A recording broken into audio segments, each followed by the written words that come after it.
Wealth creation का perfect formula. जी हाँ, 40 सालों से ज़्यादा का अनुभव, 25 वेल्थ क्रिएशन स्टडी और उस बड़े फॉर्मूले को जिसका नाम है QGLP। अगर अगले 20 से 25 मिनटों में समेटना हो तो है ना मुश्किल काम, मतलब गागर में सागर भरने वाली बात है। लेकिन कोशिश यही करते हैं कि रामदेव सर से जानें कि किस तरह से उन्होंने अपनी ये 25 वेल्थ क्रिएशन स्टडीज़ बनाई है और उसको हम किस तरह से अपनी चेकलिस्ट के तौर पर उतारें। तो सबसे पहले सर एक बार फिर से धन्यवाद आपका। पहले एपिसोड में बहुत कुछ सीखने को आपके अनुभव से मिला।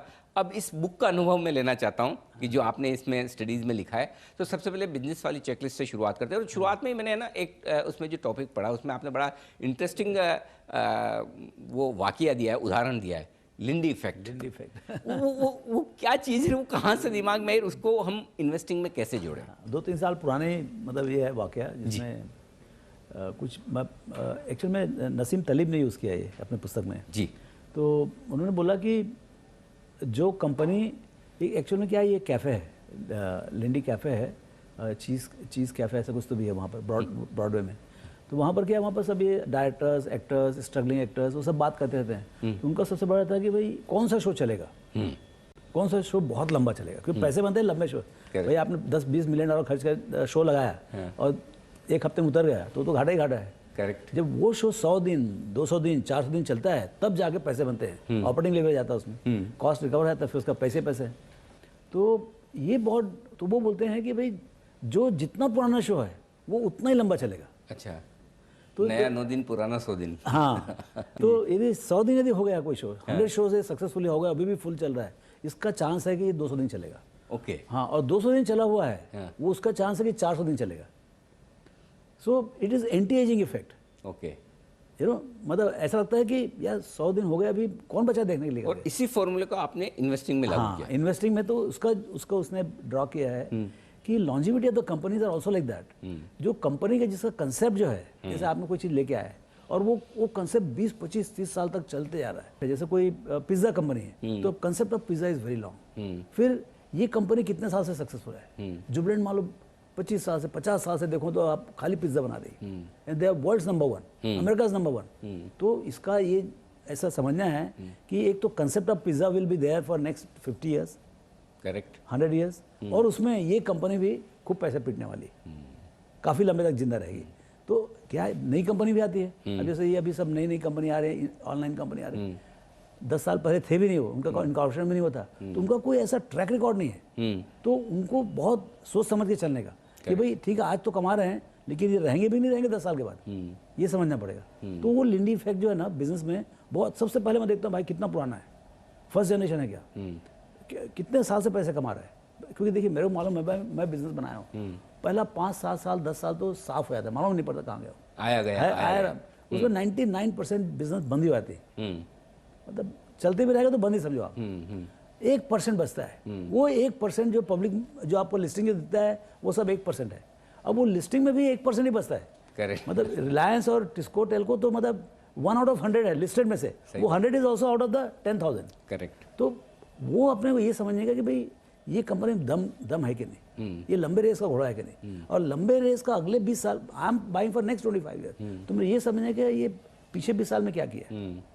करेक्ट। यदि है 20 साल में तो फिर इसका चांस है आगे भी चलेगा। तो वो लिंडी इफेक्ट जो है एंटी एजिंग है क्या, एंटी फ्रेजाइल है क्या, वो समझना जरूरी है। राइट। एक और आपने जो स्टडी की जिसमें अनकॉमन प्रॉफिट्स की आपने बात की कि मतलब अनाप शनाप जबरदस्त प्रॉफिट, और उसमें मैंने पढ़ रहा था कि टाइटन का एग्जांपल भी दिया कि किस तरह से एमरजेंस और एंड्योरेंस किसी कंपनी की हो सकती है। तो उस थॉट प्रोसेस के पीछे क्या आपका सोचना है, मतलब कहाँ से वो थॉट प्रोसेस है? देखिए बाजार में क्यों आते लोग, लागत से आते हैं, उनको बहुत ज़्यादा पैसा बहुत जल्दी बनाने का, हर आदमी की वो तमन्ना होती है। भाई आपको otherwise state bank of India में जाके 5 लाख तो कमा ही सकते हो ना, 15 साल में डबल हो जाएगा पैसा।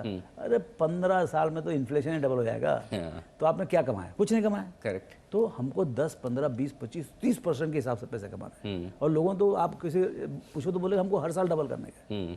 सो everybody wants to make very quick money. So जो अनकॉमन प्रॉफिट्स होता है आपका, जैसे पैसा 1 साल में डबल हो जाए, 2 साल में डबल हो जाए, so uncommon profit leads to uncommon share price. जब यदि आपका प्रॉफिट एक्सप्लोड हो जाता है कोई कारण से, जैसे भी स्टील के दाम मतलब जो $600 का HR, $400 का HR था वो $800 हो गया, प्रॉफिट 10-10, 20-20 गुना हो गए, तो शेयर के दाम भी 5-6 गुना हो गए। So uncommon profits, abnormal profits lead to abnormal profit in the stock market. उसका दूसरा कोई फार्मूला ही नहीं है, सिंपल फार्मूला है। तो आपको आगे प्रॉफिट उल्टा, आपको शेयर बाजार में यदि उल्टा सीधे पैसे बनाने हैं, आप ये सुनते रहो चारों तरफ, कहाँ उल्टे सीधे पैसे बनने वाले। अच्छा, तो जब पैसा बनना चालू होता है तो अर्ली स्टेज में आप पकड़ लो, क्योंकि बाजार को थोड़ा टाइम लगता है उसको पकड़ने में। करेक्ट। अच्छा, कई कई प्रॉफिट जो बड़े प्रॉफिट बनने वाले होते हैं उसमें कई मशीन होता है 12 महीने के लिए होता है, 24 महीने के लिए होता है। एक ट्रांजिटरी होता है, भाव बढ़ा घट गया। कई क्या होते हैं, लंबे रेस के घोड़े होते हैं। तो वो लंबे रेस के घोड़े पकड़ में आने वो पकड़ लो। वो जैसे आपने HDFC बैंक खरीद लिया, इन्फोसिस खरीद लिया। HDFC बैंक, इन्फोसिस आपने दी, देखिए 95 में 13 करोड़ का प्रॉफिट था इन्फोसिस का। 350-400 करोड़ में कंपनी मिलती, पूरी कंपनी मिलती थी। आज वो कंपनी कमाती 20,000 करोड़। 20,000 करोड़। 13 करोड़ तो क्या मतलब, 13 करोड़ तो हर मिनट कमा रही है। हाँ, एग्जैक्टली ऐसा तो ये देखने का, देखिए उस समय 100-150 कंपनी थी IT में, लेकिन ये कंपनी जो है वो यहाँ तक पहुंची, जो पूरे देश का झंडा आगे, पूरे विश्व में आगे खड़ा दी। तो ये समझिएगा कि वो कभी कभी जो है ना, आपको ऐसा कंपनी मिल जाता है। तो जो आप ये कह रहे हैं कि इस तरह की एक्स्ट्रा ऑर्डिनरी रिटर्न्स की जो उम्मीद रखते हैं, मतलब जनरली मार्केट में लोग आते हैं, उनका ये सोचना है कि कोई ऐसा स्टॉक बताओ 6 महीने साल भर में डबल हो जाए। करेक्ट है। आपके हिसाब से कितने समय में डबल हो वो रीजनेबल है, और एक्सपेक्टेड रेट ऑफ रिटर्न, कितना पैसा मार्केट से हम बनाएं, ये हमारी रीजनेबल उम्मीद होनी चाहिए? देखिए इंडेक्स था, आप पहले आप इंडेक्स देखें। इंडेक्स था 1979-80 में 100 जी। आज वो 52,000, 52,500 है। ठीक है। 14-14.5% का आपका कंपाउंडिंग है। करेक्ट। तो 14-15% 5 साल में डबल एक्सपेक्ट करना गलत नहीं है, रीजनेबल है। रीजनेबल है। अब ये हर 5 साल में नहीं होता है, कौन से में होगा पता नहीं, वो पता नहीं, लेकिन आप यदि लंबे जैसा भी मैं जो बताया, जो एक से जो 2000 हमारे 27-28% बना, लेकिन वो कोई साल में 27 नहीं बना है, कभी 50% नीचे या 100% ऊपर, ऐसा सब बना है। तो compounding is made up of lot of ups and downs. हाँ, लेकिन आपको वो 14-15% मिलेगा, वो एक्सपेक्ट करना गलत नहीं। हो सकता है आप 5 बनाए, 7 बनाए, भाई ये तो ठीक है, मतलब किस्मत की बात होती है। आप यदि ऊंचे में खरीद लिए तो आपको हो सकता है शायद कुछ ना बने 5 साल के बाद भी, लेकिन यदि एवरेज में आप खरीदते हैं, यदि आप लंबे रहें, तो आपको 14-15% 5 साल में डबलर एक्सपेक्ट करना is not out of line. Absolutely. अच्छा, बिजनेस चेकलिस्ट में मैं आपके बहुत सारे जो आपने पॉइंट्स लेके वो पढ़ रहा था, उसमें एक बड़ा interesting point due point analysis को लेकर भी आया है। हमारे दर्शकों को समझाएं ये क्या एनालिसिस है और किस तरह से इन्वेस्टिंग में मदद करता है। हाँ, सो जैसे देखिए, इसमें ड्यू पॉइंट में 3 कंपोनेंट होते हैं, margin, leverage and asset turn. तो आप किसी से पूछिए तो इस कंपनी का मतलब मैं CA करने के बाद भी इस चीज़ को ऐसे सोचता था शुरू में।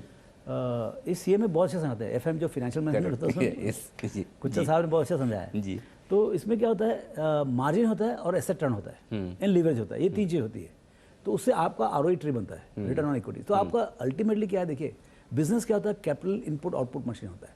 करेक्ट। तो आपने साल के शुरू में, बिजनेस ये नाम से कोई मतलब नहीं है, बिजनेस क्या है, आपने 1000 करोड़ साल के शुरू में डाला, साल के आखिरी में 1100 करोड़ निकला, 1200 करोड़ निकला, 2000 करोड़ निकला या 990 करोड़ निकला।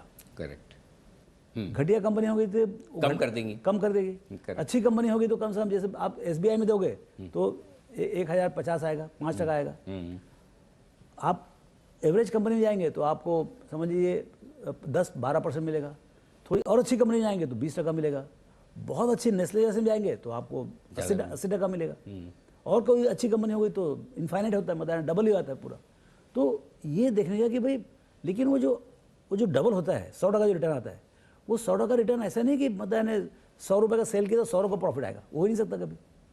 होता क्या है, 100 रुपये के सेल्स में आपका 10% मार्जिन होता है, ओके, लेकिन आप उसको 10 बार घुमाते हो। तो आपने 10% हर बार कमाया और उसको 1 महीने में आपका बिजनेस खत्म हो गया। रॉ मटेरियल ला के काट पीट के बना के आपने बेच दिया और आपको पैसे वापस आ गए। तो उसमें 30 दिन लगा। तो आपने कितने टर्न किए पूरे साल में? 12 टर्न किए। तो 12 बार आप 10-10 टका कमाओगे तो कितना हो गया, 120 टका हो गया। करेक्ट। तो ऐसे 120 टका बनते हैं। आपका 100 रुपये में 120 रुपये नहीं बन सकता ना, लेकिन 100 रुपये आपने कैपिटल लगाया, ऊपर 120 रुपये कमा सकते हैं। करेक्ट। अब तीसरा एक कंपोनेंट आता है, वो है लिवरेज का। राइट। अब लिवरेज जो है आपको मिलता से 8% मिलता है आपको।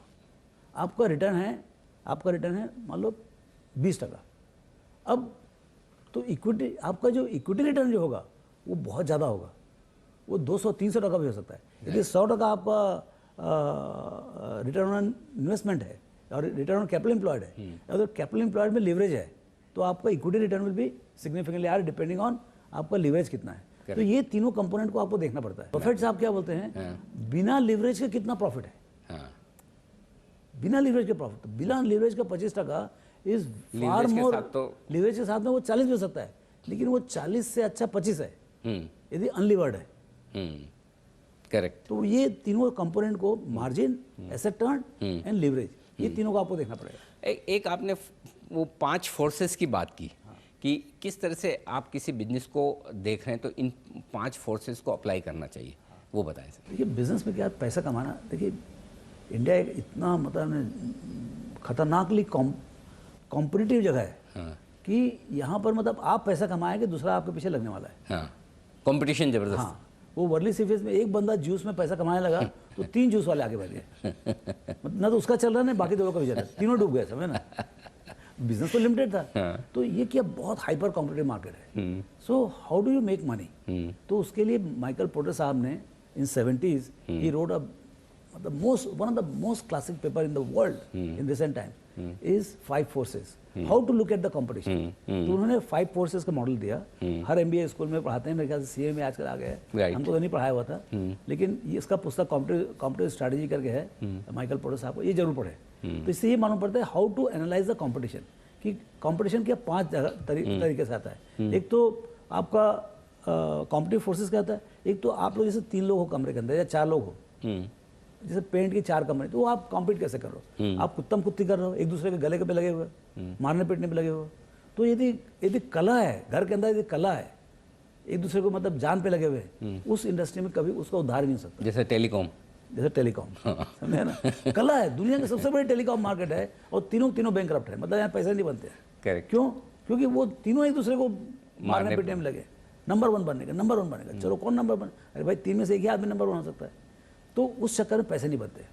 जब भी इनकम्बेंट्स के बीच में मारामारी रहेगा, पैसे नहीं बनेंगे। और यदि वही दोस्ती खाता हो जाती है, ये तो अथाह मार्केट है, सब पैसे कमाते हैं, है ना। तो सो इनकम्बेंट सबसे मेन चीज है। इनकम्बेंट में कैसा रिलेशनशिप है वो देख लीजिए। फिर आपको कस्टमर, ये तो कस्टमर आपके ऊपर हावी है। आप छोटे आदमी हो, कस्टमर हिंदुस्तान लीवर है, आपको पैसा कमाने नहीं देने वाला। उसको पता है आप कितने में सब आपको कॉस्ट स्ट्रक्चर पूछेगा, ये 2 रुपये ले और चल, ऐसा है। करेक्ट। ओके, देन ये तो होगा कस्टमर। फिर सप्लायर को मालूम पड़ेगा कि सप्लायर बड़े लोग हैं, तो वो तो भाई बोलेंगे पहला चेक रख, फिर उसका लेके जा।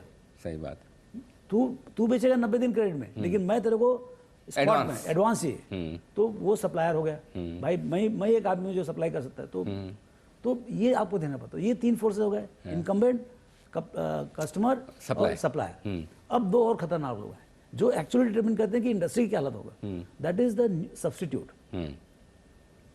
आप जैसे मोटरसाइकिल बेच रहे हो, मालूम पड़ा स्कूटर वाला बीच में आ गया, वो आपको मार्केट आधा लेके चला गया, सो सब्स्टिट्यूट ना आ जाए। हाँ, अचानक से, है ना। आप कॉफी बेच रहे हो, मालूम पड़ा चाय वाला आके चिपका के चला गया, तो ये आपको देखते रहना पड़ेगा कि क्या सब्स्टिट्यूट है। देन कंप्लीटली न्यू एंट्रेंट, मतलब आप शांति से बैठे अपनी दुकान चला रहे हो, 3 आदमी और आ गए, मतलब प्राइवेट इक्विटी वाले ने, भाई ये बहुत पैसा कमा रहा है, ये आपको 1000 करोड़ लॉस करने के लिए दे रहे हैं, आप लगाओ दुकान।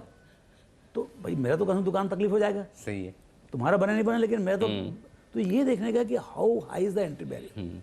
तो ये 5 फोर्सेस को जब जोड़ो तो तब जाके समझ में आता है ये कंपनी की हालत। जैसे कोई कंपनी, जैसे मैं बताता हूँ, समझिए जैसे कोई मोनोपोली कंपनी होती है, जैसे आप समझ लीजिए NSE लिस्टेड नहीं है अभी, है ना। अब NSE का आप देखिए 5 फोर्सेस कैसे कॉम्पीट करने का। पहले सबसे पहले इनकम्बेंट सेंटर में कोई कंपटीशन है, ये और BSE 2 ही है। अब BSE तो बेचारे बताए वहाँ पर तो F&O है ही नहीं, खाली कैश का काम है, वो भी 10-15% बहुत लिमिटेड, तो उसको कंपटीशन नहीं, तो राजा आदमी है, इसको कोई छू नहीं सकता इसको। तो 1 आउट ऑफ 1। ओके, कस्टमर, आप और हम कस्टमर हैं, वो तो भगवान है NSE, जो चल रहा है। अच्छा, आपका सप्लायर कौन, उनके एम्प्लॉयज़ हैं या रेगुलेटर्स हैं, ठीक है, मतलब नेशनल एसेट है तो उनका भी कोई बार्गेनिंग पावर नहीं है। तो ये तो 3 आउट ऑफ 3 हो गया। अभी सब्स्टिट्यूट क्या आएगा? इक्विटी का कंसेप्ट एक्सचेंज 20 साल पहले तो बना ही है, तो अभी क्या कंसेप्ट आएगा इसका? कोई दुनिया में कुछ उसका अल्टरनेटिव नहीं, एक ही नेटवर्क है, सब्स्टिट्यूट भी नहीं है, कोई न्यू एंट्रेंट भी नहीं है, तो 5 आउट ऑफ 5, मतलब ये एकदम हीरा कंपनी है ना। सो 5 आउट ऑफ 5। और इतनी गंदी कंपनीज होती जैसे टेक्सटाइल कंपनी, अब उसका देखो आप, मतलब आप 6 रुपये में बेच रहे हो, वो 5.5 में देके चले जाएगा, और 1000 सप्लायर यार है।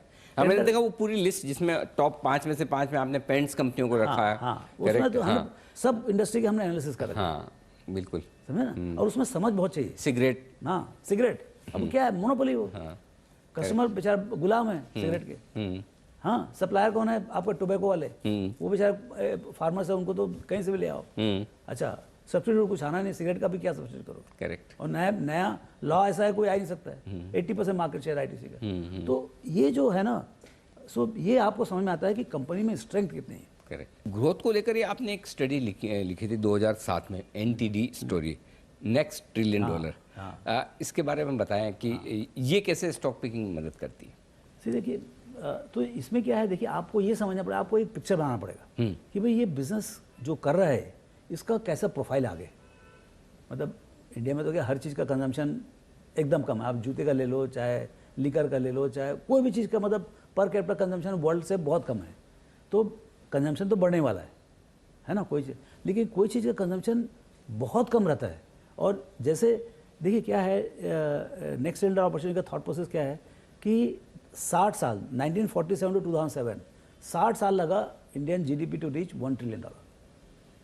दूसरा ट्रिलियन डॉलर है 7 साल में, 2014-15 में आपको दूसरा ट्रिलियन हो गया। तीसरा ट्रिलियन अभी हो रहा है, ये 2-3 साल डिले हो गया because of this Covid and all. Otherwise हमारा 3rd trillion would have happened in 1920 itself, 20 में ही हुआ था। करेक्ट। और अभी हम चौथे की तरफ दौड़ते थे। तो क्या हुआ, because of compounding her trillion dollar जो है जल्दी से जल्दी आ रहा है। चाइना में it is almost every year 1 trillion it is going up. Okay, अब उसका मतलब क्या है, आपका जब पर कैपिटा इनकम 1000 के आसपास होता है, जैसे 2008 में हमारा $1000 पर कैपिटा इनकम था, तो उसमें क्या बेसिक रिक्वायरमेंट बहुत ज़्यादा होते हैं। People are basically poor. तो उसमें क्या होता है, आपको जो घर का रेंट, फूड, ये वो, उसमें क्या कॉर्पोरेट एक्टिविटी क्या होता है, जहाँ पर डिस्क्रिशनरी स्पेंड होता है। जब आप फैशन करते हो, जब आप हवाई जहाज में जाते हो, जब आप ट्रैवल में जाते हो, तब जाके डिस्क्रिशनरी स्पेंड होता है। तो discretionary spend is very thin. तो 100 डिस्क्रिशनरी, 900 बेसिक। जब 1000 का 2000 होता है, तो जो एसेंशियल रहता है वो 1000 रहता है। Discretionary goes from 100 to 1000.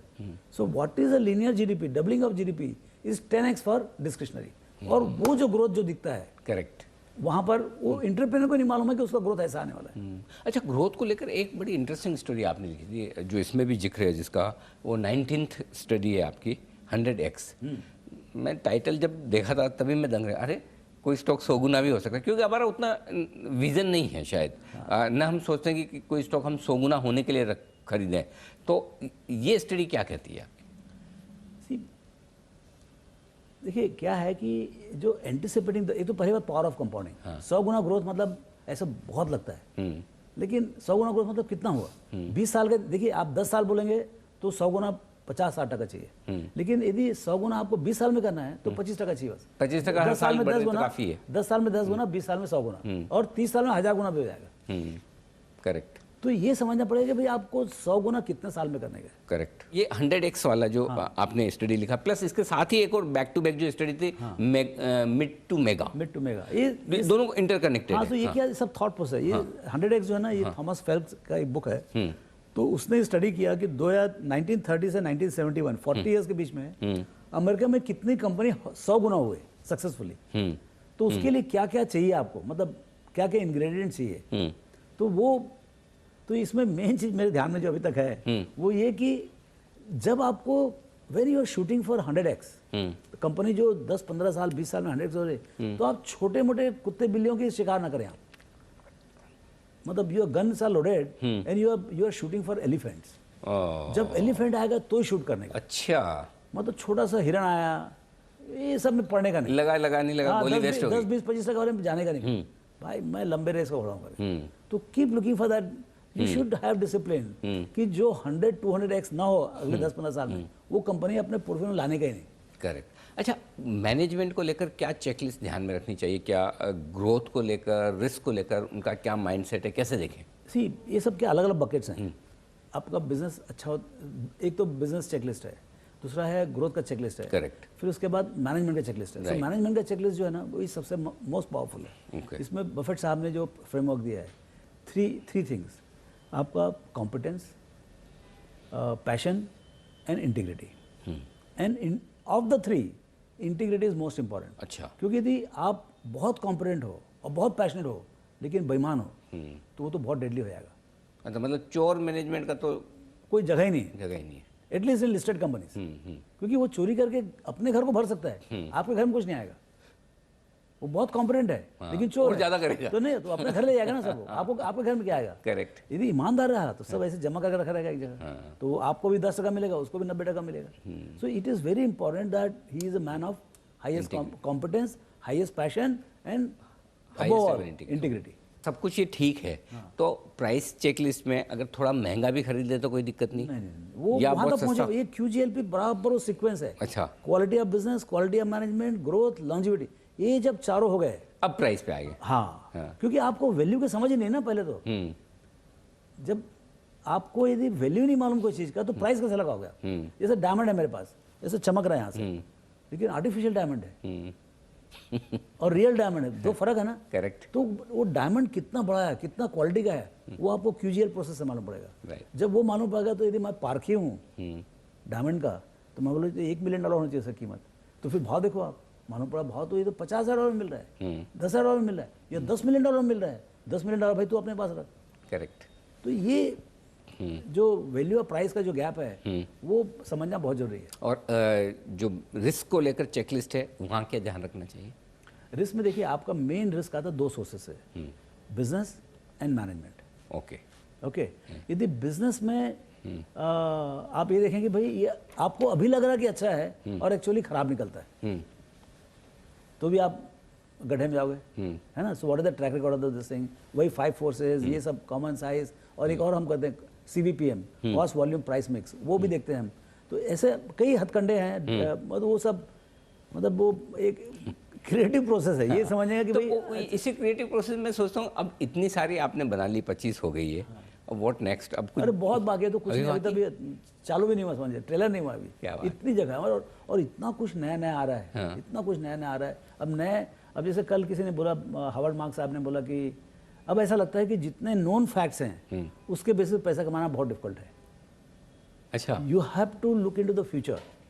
ओ, मतलब ये क्या हो गया, सी बिकॉज ऑफ डिजिटाइजेशन, और मतलब अभी फ्री में जो हम लोग को 85 में बैलेंस शीट मिलने का बहुत मुश्किल था, उसके लिए हम लोग ऑड लॉट शेयर करते थे। करेक्ट। आज के दिन में आपको एनालाइज्ड जो कितने सारे जगह हैं जहाँ पर आपको बिना पे किए फ्री में इतना सारा Bombarding of information. बम्बार्डिंग जो हो रहा है, उसमें मतलब कोई मतलब आपको मालूम, मेरे को मालूम है, so how do I make money?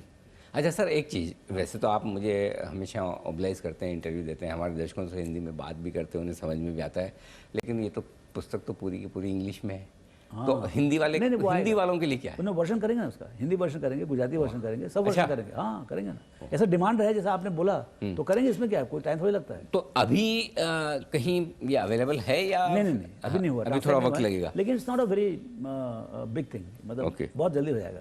चलिए बहुत महीने बढ़िया। के महीने हो जाएगा, वो तो करेंगे हम। मैं तो पढ़ चुका हूँ, लेकिन हमारे दर्शकों को ज़रूर इंतज़ार रहेगा कि ये सर की ये इतनी बेहतरीन बुक है, मैं इसे बुक नहीं कहूँगा, ग्रंथ ही कहूँगा। ये वाकई में वेल्थ क्रिएशन ग्रंथ है, जो आप सबके हाथ लगे और आप इसे पढ़ें, क्योंकि वो पुराने ज़माने में होता था ना, कोई ग्रंथ किसी के हाथ में लग जाता था, हाथ से लिखा हुआ, तो उसे सहेज कर रखता था। तो मैं भी इस पर सर का एक ऑटोग्राफ भी लूँगा और सहेज कर रखूँगा। सर बहुत बहुत धन्यवाद। आपके 40 सालों का अनुभव, 25 वेल्थ क्रिएशन स्ट्रेटजीज का अनुभव आपने इस पुस्तक में समेटा है और हमारे दर्शकों को पूरा बताया। आई एम श्योर हमारे सारे दर्शक इसे पढ़ेंगे भी और इससे एक अच्छा इन्वेस्टर बनने में उन्हें मदद मिलेगी। बहुत बहुत धन्यवाद sir, thank you so much. तो ये थे वेल्थ क्रिएशन का परफेक्ट फॉर्मूला बताने वाले हिंदुस्तान के सबसे बड़े वेल्थ क्रिएशन गुरु Ramdev Agrawal sir. I am sure आप ये किताब ज़रूर पढ़ेंगे और एक अच्छा इन्वेस्टर बनने में आपको इस किताब से बहुत बहुत बहुत मदद मिलेगी। हमारे साथ जुड़ने के लिए बहुत बहुत धन्यवाद। बने रहिए हमारे साथ जी बिजनेस पर। नमस्कार।